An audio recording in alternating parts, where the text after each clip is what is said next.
Hello दोस्तों, हम बात कर रहे हैं मार्क मनसन की लिखी बुक द सबल art of not giving F की समरी के बारे में। यह किताब न्यूयॉर्क टाइम्स की बेस्ट सेलिंग बुक में से एक है। मार्क मनसन एक अमेरिकी सेल्फ हेल्प बुक लेखक और ब्लॉगर हैं। दोस्तों, आज के दौर में हर इंसान जानना चाहता है कि खुश कैसे रहें। इसी कॉन्सेप्ट को मार्क मनसन ने इस किताब में बहुत ही अच्छे तरीके से बताया है। इस किताब को पढ़कर आपका जीवन निश्चित रूप से बदलेगा और आप निगेटिव लोगों और बुरी परिस्थिति को आसानी से कहना सीख जाएंगे कि भाड़ में जाओ। दोस्तों, ये वीडियो का 4th पार्ट है। इस वीडियो के बाकी सभी पार्ट्स का लिंक नीचे डिस्क्रिप्शन में दे दिया हूँ। इस वीडियो को देखने के बाद आप बाकी पार्ट्स को जरूर देखें। तो चलिए शुरू करते हैं। अध्याय 7, failure is the way forward. असफलता ही आगे बढ़ाती है। सफल तो हर इंसान होना चाहता है, पर एक ही बार में सफलता नहीं मिलती। यह बात हमें समझ लेनी चाहिए। इस बात को आप जितना जल्दी समझ जाएंगे उतना ही अच्छा होगा कि कामयाबी धीरे धीरे मिलती है। बस आपको प्रयास करना नहीं छोड़ना चाहिए। बहुत से लोग पहले ही प्रयास में सफल हो जाना चाहते हैं। कुछ लोग एक बिजनेस शुरू करते हैं, अगर फेल हो जाए तो हमेशा के लिए शांत होकर बैठ जाते हैं। सफल आदमी ऐसा नहीं करता। वो धीरे धीरे ही सही लेकिन लगा रहता है। कई बार फेल होने के बाद ही वो सफल होता है। आपने बचपन में साइकिल तो चलाई ही होगी। क्या एक ही बार में चलाना सीख गए थे? बहुत बार गिरे होंगे, चोट भी लगी होगी और काफ़ी बार असफल होने के बाद फिर अच्छे से चलाना सीखे होंगे। जिंदगी में बाकी चीज़ों के साथ भी ऐसा ही है। बार बार असफलता मिलेगी, लेकिन हर बार आप कुछ न कुछ सीखेंगे। हर असफलता हमें सफलता का तरीका बताती है। तो असफल होने से कभी न डरें। किसी खेल में भी सफलता न मिल रही हो तो भी लगे रहें। दूसरे के मजाक उड़ाने पर ध्यान बिल्कुल ना दें। 1000 बार फेल होते रहें, क्योंकि उसके बाद आप जो बनेंगे उसका मुकाबला कई बार जीतने वाला भी नहीं कर पाएगा। इस किताब के लेखक खुद को बड़ा किस्मत वाला समझते हैं। जानते हैं क्यों?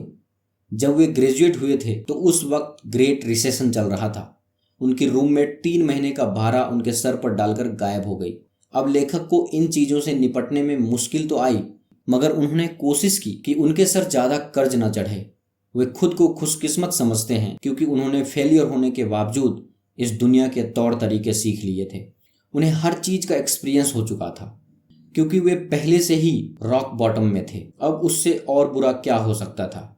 उसके बाद जो भी उसके साथ होता बेहतर ही होता। महान पेंटर पिकासो का एक किस्सा मशहूर है। एक बार बूढ़े पिकासो एक कैफे में बैठकर कॉफ़ी पी रहे थे। कॉफ़ी पीते हुए वे नैपकिन पर कुछ चित्रकारी भी करते जा रहे थे।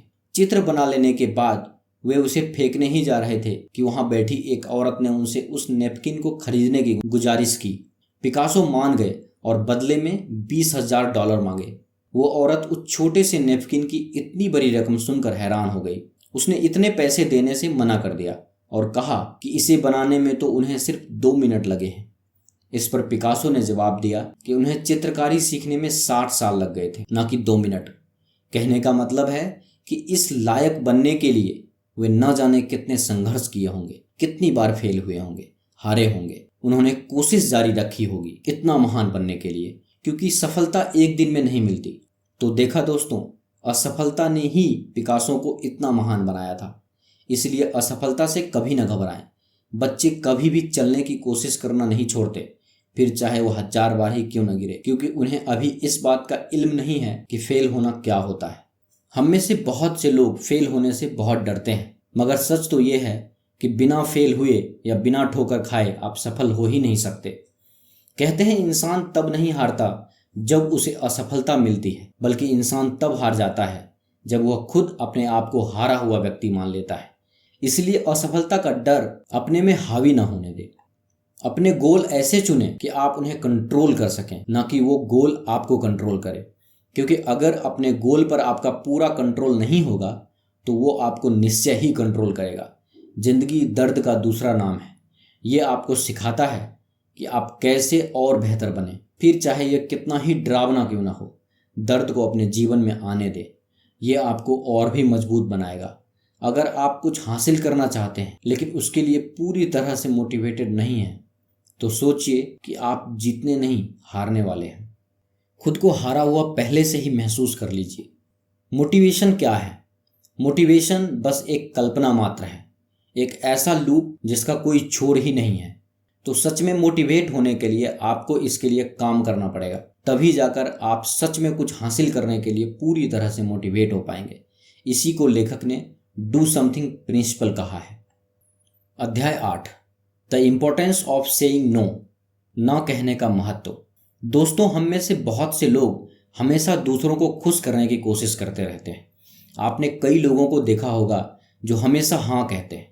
वो जो भी चीज़ मांगते हैं हम हाँ कर देते हैं, चाहे उसकी डिमांड को पूरा करने के चक्कर में हम अंदर से दुखी हो जाएं। दोस्तों, यह बात गलत है, क्योंकि अगर आप सबको हाँ कहेंगे तो आप अपने लाइफ को स्ट्रेस कर रहे हैं। इससे हमारी मेंटल हेल्थ पर बहुत बुरा प्रभाव पड़ता है। आपको अपनी प्रायोरिटी समझनी चाहिए ताकि आप अपने लक्ष्य को प्राप्त कर सकें। अगर आप अपने आप को दुख पहुंचाकर अपने सामने वाले व्यक्ति को खुश करने का प्रयास कर रहे हैं तो आज से ही लोगों को ना कहना सीख जाइए। जब सामने वाले व्यक्ति समझ जाता है कि आप उसकी हर कार्य को हाँ कह रहे हैं तो दूसरा आदमी भी हमें कमज़ोर समझने लगता है और हमेशा मदद मांगता रहता है और वो खुद भी कामचोरी करता है। इसीलिए अपने काम को महत्व देना सीखिए। अगर आप जहाँ कार्य करते हो आपका बॉस आपको दूसरों की अपेक्षा ज़्यादा कार्य दे रहा है तो चालाकी से ना कीजिए। एक और बात, ऐसा करते समय आपको गिल्टी महसूस नहीं करना है।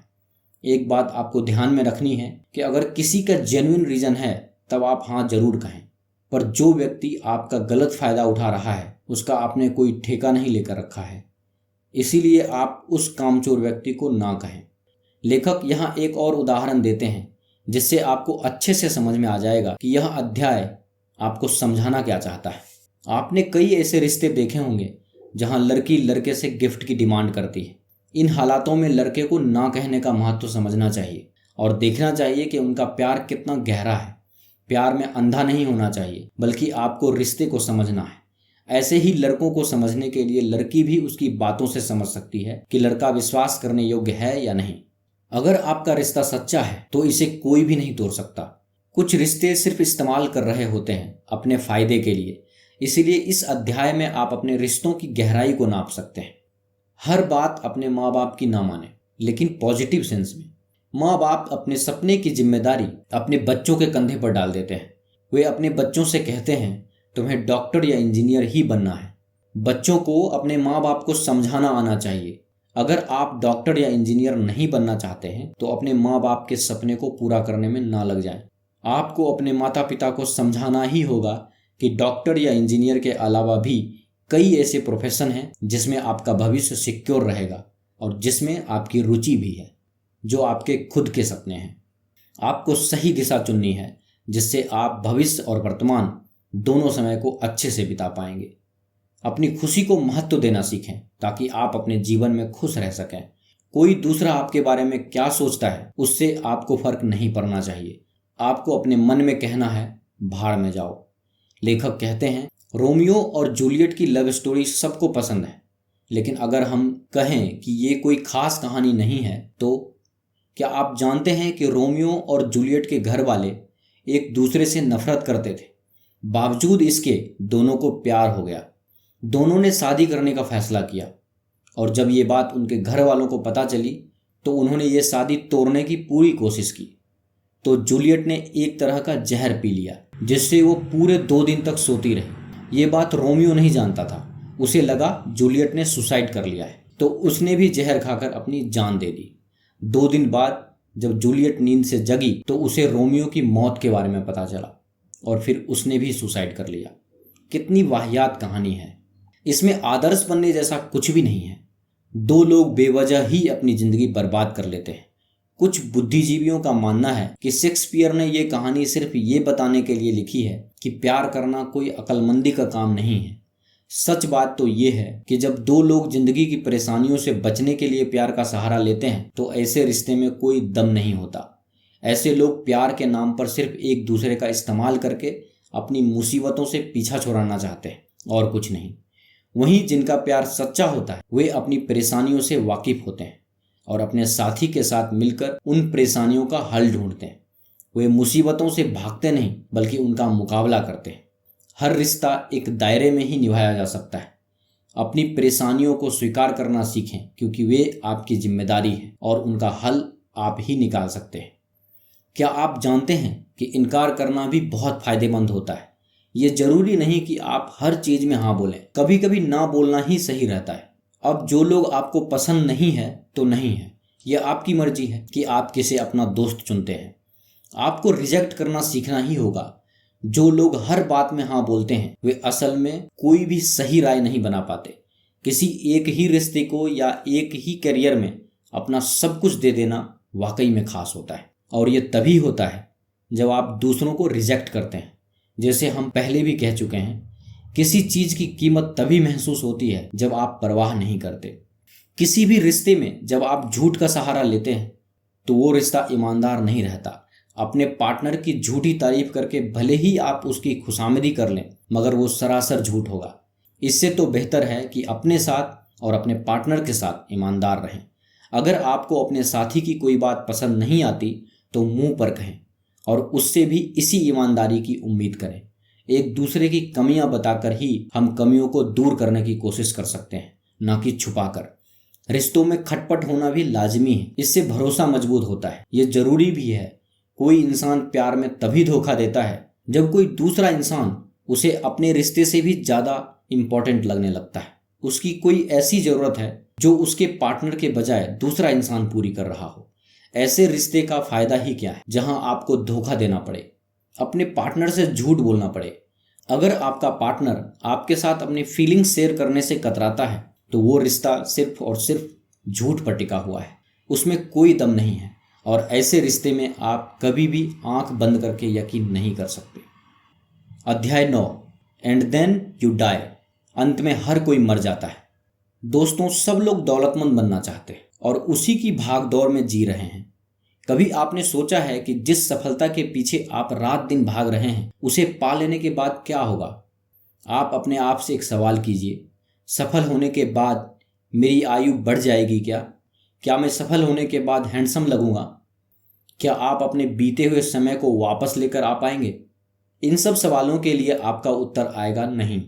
वास्तव में हर दिन एक एक कदम करके हम सब अपनी मौत की तरफ जा रहे हैं। इसीलिए हर दिन को अच्छे से जीना चाहिए। ऐसा कहने की नौबत कभी नहीं आनी चाहिए कि मैं अपने बिजनेस, अपने जॉब में इतना उलझा हुआ था कि जहर खाने की भी फुर्सत नहीं थी। ऐसी जिंदगी किसी काम की नहीं है। आप जो चाहे काम कीजिए, लेकिन बाकी चीज़ों को भी समय दीजिए। अपनी हेल्थ का ख्याल रखिए, एक्सरसाइज कीजिए, वॉक पे जाइए, परिवार के साथ समय बिताइए, समय से खाना खाइए और अच्छी नींद लीजिए। दोस्तों के साथ पार्टी, मौज मस्ती सब कीजिए। सिर्फ काम के समय ही काम कीजिए। हर चीज के लिए शेड्यूल बना लीजिए, फिर उसी पर चलिए। ऐसा नहीं होना चाहिए कि घर पर भी ऑफिस का काम लेकर बैठ गए या संडे को भी काम किए जा रहे हैं। करना भी पड़े तो उतना ही कीजिए जिससे आपकी सेहत पर फर्क ना पड़े और आपको खुशी मिले। अन्यथा आपको तो पता ही है कि ये काम कभी खत्म नहीं होगा, उल्टा आपको जल्दी बूढ़ा कर देगा, आपको अपने परिवार से दूर कर देगा, आपकी खुशियां छीन लेगा। हाँ, आपको दौलत बहुत देगा, लेकिन आप उस दौलत का क्या करेंगे? आपको पता है कि संसार के सबसे अमीर आदमी की दौलत को एक दिन क्या होगा? जिसके लिए उसने दिन रात मेहनत की होगी, सच में उसका इस्तेमाल तो कोई और ही करेगा, शायद उनका बेटा या कोई ट्रस्ट। कितना अजीब है ना ये।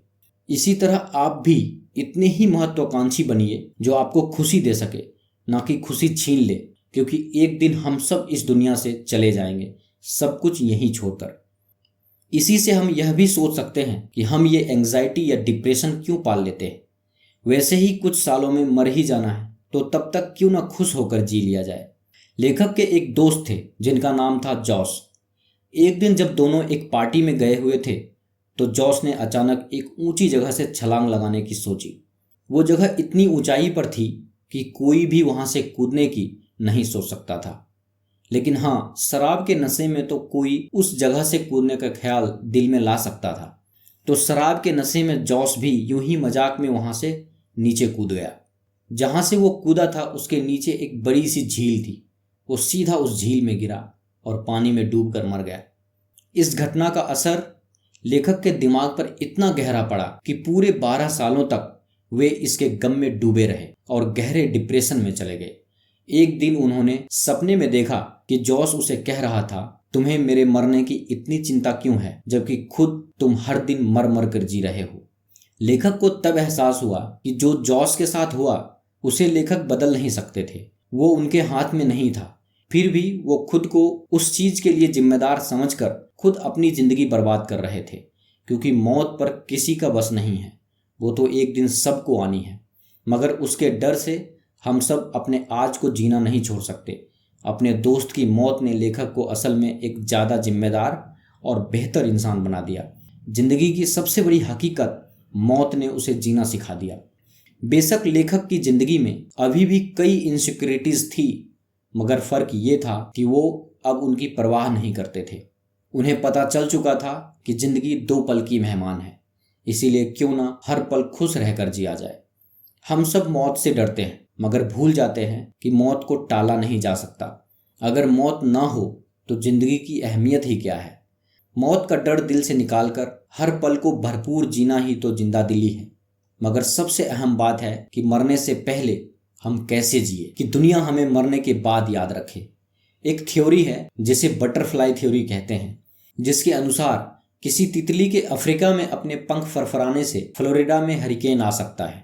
आपके एक एक्शन से इस दुनिया में बड़ा बदलाव आ सकता है, मगर वो एक्शन क्या होगा ये आपको तय करना है। ज़्यादातर लोग इस सवाल को इग्नोर कर देते हैं, क्योंकि या तो इसका जवाब ढूंढना उन्हें बहुत मुश्किल लगता है, या फिर उन्हें मालूम ही नहीं कि उन्हें अपने जीवन में करना क्या है। हालांकि इस सवाल को इग्नोर करने का सीधा अर्थ है कि हम अपने लिए कुछ नहीं सोच रहे, बस जैसे हालात है उसी हिसाब से जिए जा रहे हैं। यकीन कीजिए कि आप ग्रेट हैं। बेशक आपके पास बहुत बड़ी धन दौलत नहीं है, या आप सक्सेसफुल नहीं हैं, फिर भी ऐसा मानने से आप खुद को ग्रेट बनाने की कोशिश करेंगे, और जो भी काम करेंगे उसे बहुत परफेक्शन के साथ ही करेंगे। आप अपने लिए जो चुनेंगे वैसे ही बनते जाएंगे, और एक दिन आप मर जाएंगे बाकी लोगों की तरह। इस सच्चाई से आप मुंह नहीं मोड़ सकते।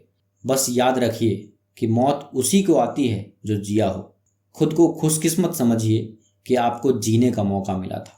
तो दोस्तों, मौत की यह फिलॉसफी हम हर जगह पॉजिटिव सोचने के लिए लगा सकते हैं। न्यूटन और आइंस्टाइन महान वैज्ञानिक थे, लेकिन इतने आविष्कार करने के बाद भी दुनिया से चले गए। बड़े बड़े सिकंदर और राजा महाराजा चले गए। जिस जमीन के लिए उन्होंने इतनी लड़ाइयाँ लड़ी, खून बहाया, उस जमीन की एक मुट्ठी धूल तक साथ न ले जा सके। बहुत से युवा अपने करियर की चिंता में डूब जाते हैं। उन्हें ये सब बातें याद रखनी चाहिए। आपकी अचीवमेंट्स, अवार्ड्स, पोजीशंस सब आखिर यहीं तो रह जाना है। इसीलिए एम्बिशंस को रखिए, लेकिन उन्हें पाने की चिंता में डूब ही ना जाइए। इसीलिए दोस्तों, बेफिक्र होकर मस्ती से ज़िंदगी बिताइए, और लाइफ की मुसीबतों, निगेटिव लोगों, बुरे हालातों को बोल दीजिए, भाड़ में जाओ। दोस्तों, यह थी मार्क मनसन द्वारा लिखी बुक द सबल art of not giving F की समरी। यह समरी आपको कैसी लगी, कृपया हमें नीचे कमेंट बॉक्स में कमेंट करके ज़रूर बताएं। अगर आपको यह समरी अच्छा लगा हो तो इस वीडियो को लाइक और अपने दोस्तों और फैमिली मेम्बर्स के साथ अवश्य शेयर करें। और ऐसे ही लाइफ चेंजिंग बुक समरीज देखने के लिए हमारे YouTube चैनल बुक्स प्ले को सब्सक्राइब करें। धन्यवाद।